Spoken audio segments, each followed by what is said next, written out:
Clear prop.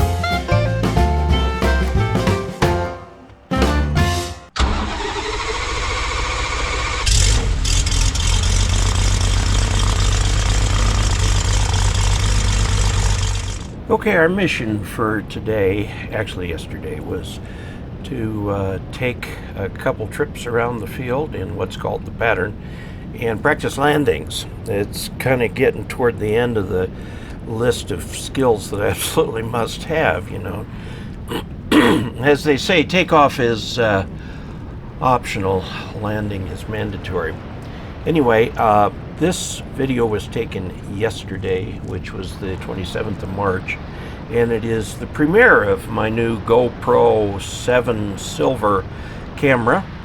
And let me explain what you're looking at here. Down in the bottom left-hand corner, you've got the ground speed. That's ground speed in miles per hour, and then our direction in true north. True north. Above that is the racetrack that we're going around. Down in the bottom right is our speed graph going up and down. And then up above that, up in the upper right, you see 7.2 miles, a certain number of feet. The elevation gain, that third one, you can ignore because it only counts elevation gain and not elevation loss. And the clock is wildly off. Why it is, I don't know. There are two landings here, and I put them out here for you to see, and it's on a very windy day, and the wind is gusting from every direction under the sun, including up and down. And we had some troubles at one point with a landing where there was, you see the cliff right there up underneath the airport. There was quite an updraft. You see, one of the fundamental problems I have every time I line up on the runway moves. But we're coming in for a landing on runway 21. This is at the Delta Blake Field, or it's actually Blake Field in Delta, Colorado. And we decided that we would just go down the field a little bit and get past some of the nasty stuff. We do land briefly. You can see the screen jerk just a little bit when we land there. Kind of a little bounce before we really came down. There we did. There we came down. And we're going to go ahead and do a touch and go here. We just kind of toddle along at about 45 miles an hour while my flight instructor gives me a couple pointers. And then this is a 6,000 foot runway, and my airplane does not take anywhere near that to take off. So we're almost, you see these two white blotches coming up right there? That's the normal touchdown point coming from the other direction. And that's our little sleepy little airport there.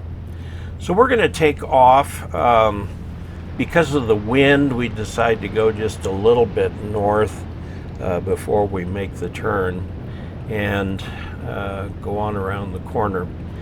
The landings are the thing where I'm trying to get, I get lined up on the airfield, and then trying to keep it that way is the fun part. You see, it's a beautiful day, but being March, it's windy, and so we're going to turn a little bit over now and start a turn. We're still heading away from the airport. Now we're heading back around. There's the town, and we'll go through the last part of the downwind. This is critical to landing.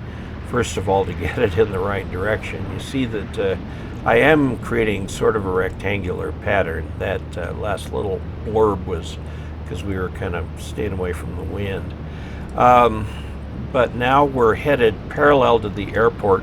You can actually, if you look just below the dot on the racetrack, you see the buildings around the airport right there. So we're going to parallel the airport, and we're now going to go through the processes for landing. I've been told a good landing starts halfway through downwind, and that is where we're going to start to reduce the speed a little bit, quite a bit actually. and start losing some of the 1,000 feet altitude. The field itself is at 5,200 feet, so 6,200 feet is the pattern altitude. We are at this point about 1,000 feet above. Now again, the altitude on this is GPS altitude, which is not as accurate as the other features. You can determine where you are in X and Y with GPS to a few feet, but maybe a few hundred feet, a couple hundred feet for altitude. I've got a little GPS thing over here on my station clock, and it's telling me my altitude, which can vary by plus or minus 50 or even 100 feet. Now, what we're doing is losing some speed. We've cut the aircraft engine back to about 1,500 RPM, and we're going to start down. Our goal is a descent at 70 miles an hour, and we're going to introduce one notch of flaps, or total of 3 notches of flaps, and watch our speed come down. And you can see it over here. It'll go up just a little bit as we go around the corner, because we're about to make the turn to the base leg. And this particular runway has a standard left-hand pattern, whereas the other runway has a right-hand pattern.